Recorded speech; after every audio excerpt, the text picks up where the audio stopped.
kami di POTSI, Podcast Literasi Kabupaten Bekasi. Bersama saya, Fraya, dan di sini sekarang kita kedatangan, gitu kan, materi dari Ibu Susi. Ibu Halo. Susi, halo Ibu.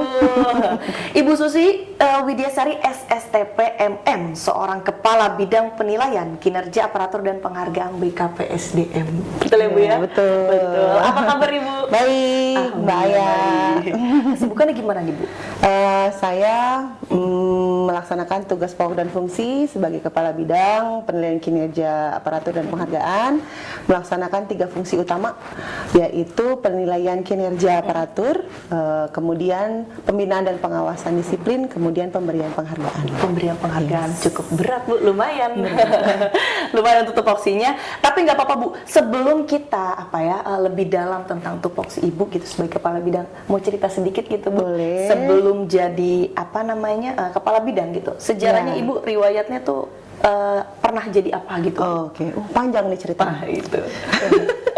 Jadi saya mulai ditugaskan di pemerintah Kabupaten Bekasi. Begitu lulus dari kampus, saya lulusan STPDN tahun 2005. Kemudian penempatan pertama itu di bagian umum sampai dengan tahun 2008 mungkin ya. Sampai 2008 saya di bagian umum Setda Kabupaten Bekasi. Lalu ke Bapeda. Bapeda itu sebentar aja, saya ada sekitar kurang dari setahun kalau nggak salah. Kemudian di awal kepemimpinan Bapak Bupati Pasadudin, kita pegawai semuanya dimutasi secara besar-besaran. Saya pindah ke DPMPTSP. Dulu namanya DPMPTSP, sekarang namanya sama ya Mas ya? Dulu BPPT, ya betul. Dulu BPPT namanya, sekarang namanya DPMPTSP. Kemudian dari DPMPTSP saya diamanatkan pindah lagi, pertama kali menduduki di eselonering 4 ya, itu di Kelurahan Jatimulya. Kelurahan Jatimulya, kemudian ke Kecamatan Serang Baru, baru kemudian dapat tambahan lagi, dapat mutasi lagi, dapat tugas lagi ke dinas teknis, yaitu dinas DPPKB. Dari DPPKB ke bagian organisasi.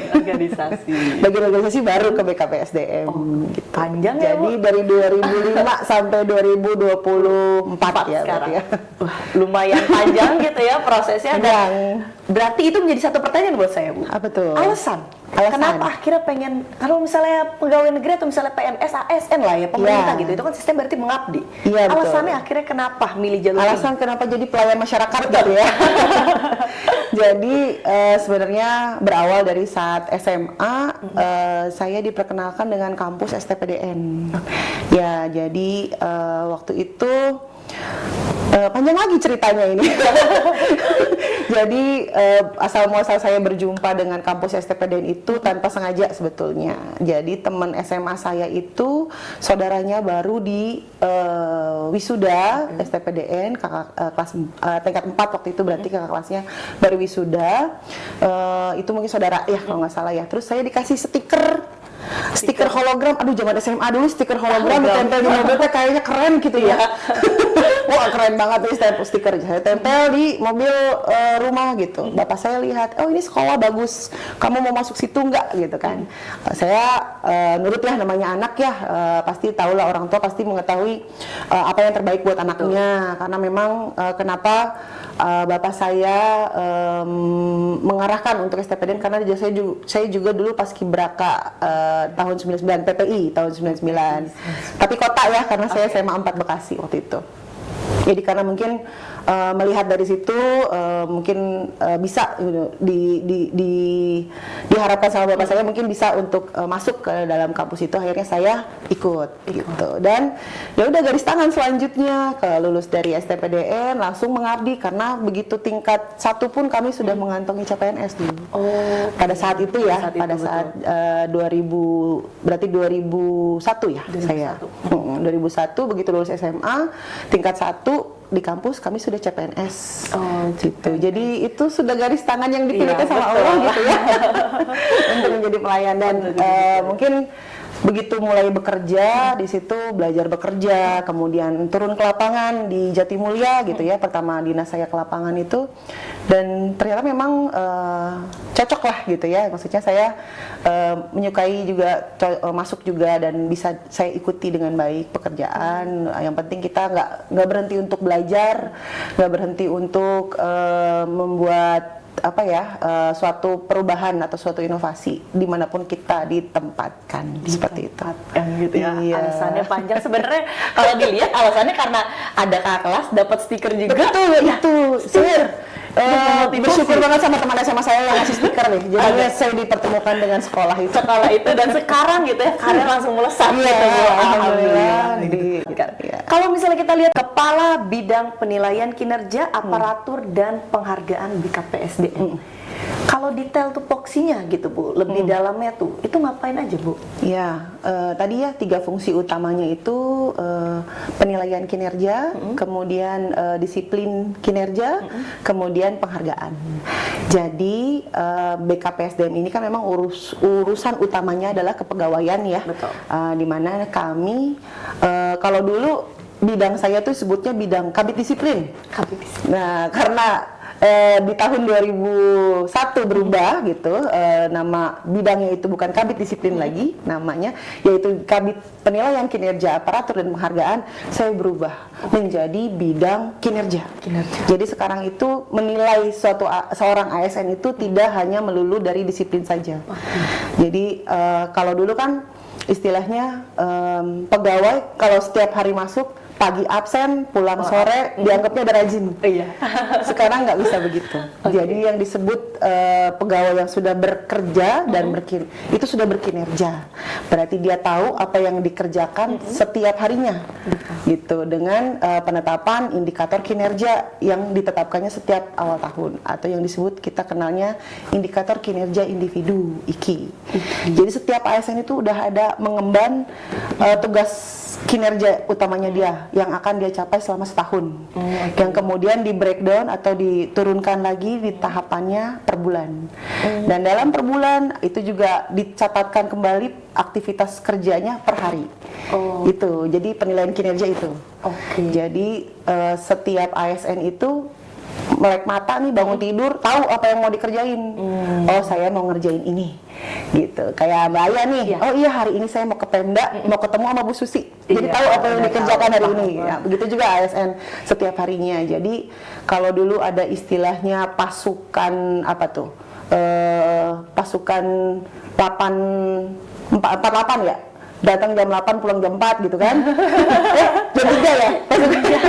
Pasukan 83 ya, datang jam 8 pulang jam 3. Mungkin itu citra ASN yang perlu juga PR kita rubah gitu ya, bahwa ASN itu bukan pengangguran tersembunyi gitu. Setiap hari kita punya tugas dan punya target yang harus kita capai. Dari kinerja. Iya. Berarti catatan gitu ya untuk para generasi saya mungkin Bu, yang karena nganggapnya ASN mah santai kerjanya katanya. Gitu ya, santai gitu, enak gitu ya. Terus kadang mengadarnya kaku nggak fleksibel gitu ya, gitu-gitu doang kerjanya gitu ya. Ternyata langsung loh nih dari kepala bidangnya gitu ya, penilaian kinerja ngasih tahu gitu Bu, tugasnya tuh nggak sesantai itu loh gitu ya. Ada beberapa to-do list ya Bu, berarti target-target yang memang harus kita jalanin gitu ya sebagai para ASN gitu ya. Baik itu target kinerjanya tahunan, bulanan, bahkan harian. Gitu ya. Baik Ibu. Kemarin gitu ya, saya cari tahu Bu gitu ya, dari Pemda Kabupaten Bekasi baru tahun ini katanya, apalagi juga tadi disebutkan tentang penghargaan ASN. Gitu ya. Ini menarik gitu ya, karena Kabupaten Bekasi membuat akhirnya Bu ya, penghargaan ASN gitu ya. Boleh nggak Bu diceritain itu penghargaan ASN itu maksudnya gimana? Betulnya sudah ada ajang lomba inovasi dari tahun 2021 kalau nggak salah ya, yang diselenggarakan oleh Balitbang. Ini tapi atas nama perangkat daerah. Tentunya itu apresiasi juga kan ya, bagi kinerja, tapi atas namanya adalah atas nama perangkat daerah, bukan pegawainya. Sedangkan sebenarnya kan setiap inovasi perangkat daerah ada tokoh di baliknya tokoh gitu di ya. baliknya orang. Ada orang di baliknya Betul. yang dia bisa menggerakkan inovasi tersebut. Ada inovatornya, ada inisiatornya, ada pendukungnya gitu ya. Ada pengelola inovasi tersebut gitu. Kemudian pada ajang Anugerah ASN kemarin, para pemenang inovasi perangkat daerah di tahun 2021 sampai di tahun 2023 kita buka. Dalam arti kata pemenang 10 besar inovasi yang 2021 sampai 2023, para tokoh-tokoh inovatornya, tokoh-tokoh inovasinya dipersilakan untuk ikut serta dalam Anugerah ASN 2024 ini gitu. Tentunya bagaimana Bu kalau ternyata nanti inovasinya sama nih. Iya. Ada 3 ASN mendaftar dari perangkat daerah yang sama, tapi inovasinya sama. Nah, tentunya pada makalahnya dia harus menunjukkan perannya dia dalam penciptaan inovasinya itu seperti apa. Apakah dia inisiatornya? Apakah dia pelaksana inovasinya? Apakah dia berada di posisi sebagai penggagas gitu, atau pendukung misalnya gitu, atau bagaimana, atau pensosialisasi seperti itu. Jadi dalam makalahnya itu karena memang ini awal ya, pertama kali, jadi kami sebisa mungkin kita menjaring semua ASN yang terlibat dalam proses penciptaan inovasi yang telah diapresiasi oleh Balitbang dalam lomba inovasi tingkat kabupaten. Tingkat kabupaten gitu ya. Agak merinding Bu, karena ini ibaratkan yang ASN gitu kan untuk menunjukkan gitu ya, show up gitu ya. Biar tadi paradigma kita tuh kaku tuh nggak ada lagi sekarang gitu ya, karena udah ada loh prestasinya gitu ya. Dan kalau boleh tahu Bu, kira-kira itu adakah bidangnya Bu gitu? Misal inovasi di bidang apa, atau semua sama gitu? Jadi tentunya inovasi-inovasi ini sejalan dengan pelaksanaan tupoksi mereka masing-masing, Mbak Aya. Jadi kami tidak membatasi misalnya inovasinya hanya untuk inovasi pelayanan publik, hanya untuk inovasi pemerintahan misalnya. Jadi kami bebas karena memang 10 besar pemenang inovasi perangkat daerah pun kan variatif ya gitu. Jadi ada yang kategori pelayanan publik, ada kategori pemerintahan gitu. Jadi saat ini di tahun 2024 ini pelaksanaan Anugerah ASN ini lebih seperti kita mengapresiasi kembali pelaksanaan lomba inovasi perangkat daerah, namun yang kami nilai adalah persoalannya, pegawainya. Gitu. Kita apresiasikan kepada pegawainya, seperti itu. Baik. Kalau misalnya kita lihat Bu implementasi kemarin, berarti ini sebenarnya udah terlaksana ya Bu ya? Sudah terlaksana. Inovasinya sudah terlaksana. Ada berapa Bu yang terdaftar awalnya? Awal pendaftaran itu ada sekitar 60 orang, 60 orangan ya. Kemudian setelah kami seleksi administrasi, kemudian seleksi syarat-syarat, kemudian itu merucut ke angka 47 ya. 47. Setelah itu 47 ke tahap selanjutnya. Tahap selanjutnya yaitu presentasi dan wawancara. Dan wawancara. Ada terbagi menjadi 4 kategori, Mbak ya. Apa gitu? Ya, kategorinya berdasarkan jabatan, tingkatan jabatannya. Jabatan pimpinan tinggi pratama, kategori jabatan pimpinan tinggi pratama, ASN inovatif sama. Kemudian ASN inovatif jabatan administrator, kemudian ASN inovatif jabatan pengawas, dan ASN inovatif jabatan pelaksana dan fungsional. Jadi fungsional dan pelaksana dijadikan satu kategori. Gitu. Jadi memang ada sesuai bagian-bagiannya gitu ya, dan itu lumayan Bu gitu, karena akhirnya bisa tahu gitu. Betul. ASN disesuai bidangnya masing-masing gitu ya, tersaring lah gitu ya yang inovasi gitu ya. Dan kalau misal kita lihat Bu, apakah itu sudah sesuai harapan Bu? Kalau ekspektasi mungkin alhamdulillah sesuai ekspektasi ya, karena memang saya khawatirnya malah mungkin bisa jadi pesertanya ini di bawah 30 orang gitu kan, 20 orang gitu, karena melihat pada saat itu kan di bulan Juli ya, hampir menjelang Agustus, takutnya para pegawai kan sibuk mempersiapkan acara Agustusan, apalagi dengan kegiatan pelaksanaan mereka masing-masing. Alhamdulillahnya untuk penyelenggaraan perdana kami ya kami cukup puas lah dengan pelaksanaan ini, walaupun mungkin memang masih banyak evaluasi yang perlu kita lakukan ya, koreksi-koreksi, dan memang kami juga minta masukan sih dari para peserta kemarin gitu. Harapannya yang pemenang anugerah ASN ini adalah memang ASN yang terbaik yang sudah siap untuk kita kirimkan ke tingkat provinsi selanjutnya tahun depan. Iya. Oke, berarti dan alhamdulillahnya sebenarnya di tahun 2023 itu karena mungkin ini semangatnya gitu ya, semangatnya berlatar belakang dari semangatnya pelaksanaan PNS berprestasi Jawa Barat di tahun 2023. Ada ASN pemerintah Kabupaten Bekasi yang menang. Jadi ini jadi flashback lagi ya. Jadi latar belakang kenapa akhirnya tahun 2024 itu harus kita harus melaksanakan anugerah ASN ini nih gitu ya. Karena ternyata di tahun 2023 ada ASN kita walaupun pemberangkatannya atau pengiriman kami cuma 1 orang, itu tembus sampai juara di tingkat provinsi ASN berprestasi. Dr. Erni, Direktur RSUD Cabang Bungin. Bahkan alhamdulillahnya sudah menang di tingkat provinsi, beliau tanding lagi di tingkat nasional di tahun ini di 2024. Jadi jadi inspirasi sih gitu ya, inspirasi juga buat saya, inspiratif sekali. Dan menurut saya yakin ASN pemerintah Kabupaten Bekasi banyak yang seperti Dr. Erni. Cuman mungkin tadi ya belum ada saluran, belum ada fasilitas untuk menunjukkan diri bahwa dia memang berkinerja baik, berinovasi gitu kan, punya ide-ide yang kreatif gitu kan, bisa diangkat atau bisa dijadikan sebagai ASN yang berprestasi gitu. Seperti itu. Merinding saya Bu. Karena apa? Karena kita akhirnya gitu itu juga dari latar belakang gitu ya. Semangat gitu ya memfasilitasi yang tadinya kita ngelihat nih ternyata ada loh di Kabupaten Bekasi gitu ya. Tembus sampai provinsi, ikut di ajang nasional lagi gitu ya. Masa iya kita akhirnya memperdayakan juga gitu kan teman-teman kita gitu ya. Yang ASN untuk tahun ini, dan ini akan rutin ya Bu tiap tahun ya? Tiap tahun kita akan adakan. Tiap tahun akan diadakan. Dan berjenjang ya. Tahun ini menang, maka tahun depannya berangkat ke provinsi.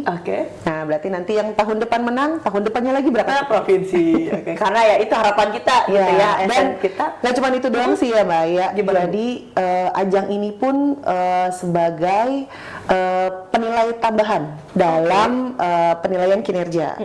Jadi Kabupaten Bekasi dalam Undang-Undang ASN yang terbaru, Undang-Undang ASN 2023, wajib semua pemerintah Kabupaten Bekasi menerapkan sistem merit. Sistem merit di mana proses pemotretan kinerja ASN itu melalui box talent, namanya manajemen talenta. Ya, di mana di situ penghargaan itu bagian dari penilaiannya, sehingga tentunya bagi para pemenang dan para peserta yang ikut serta ini akan ada nilai tambah pada sumbu Y atau sumbu kinerjanya gitu dalam penilaian manajemen talentanya. Jadi ini juga nanti jadi ajang penilaian dalam proses sistem merit, berarti dalam proses pengembangan pola karirnya ASN. Baik. Karena ada relevansi juga gitu ya, tadi ada sistem meritnya juga gitu ya. Akhirnya ini juga menjadi ajang untuk nilai tambah gitu ya. Para ibaratkan banyak-banyakan skor gitu ya, skor gitu ya. Jadi ASN itu ikut serta dalam ajang anugerah ASN ini, apalagi menjadi pemenang, pasti nanti penilaian talentanya dia, penilaian kinerjanya dia akan bertambah dan bisa menambah nilai dalam proses pola karir. Nanti bisa diikut sertakan dalam rencana suksesi. Rencana suksesi itu istilahnya yang nanti nextnya akan kita promosikan dalam karirnya gitu, seperti itu. Ini kesempatan berarti Bu ya, buat teman-teman ASN, ayo gitu ya, karena udah ada fasilitasnya. Tahun kemarin kan belum ada nih gitu ya, sekarang udah difasilitasin. Berarti kita kudu inovasinya lebih dicepatkan lagi gitu ya, demi Kabupaten Bekasi lebih baik lagi. Inovasi tiada henti. Wah, langsung dari kepala bidangnya loh.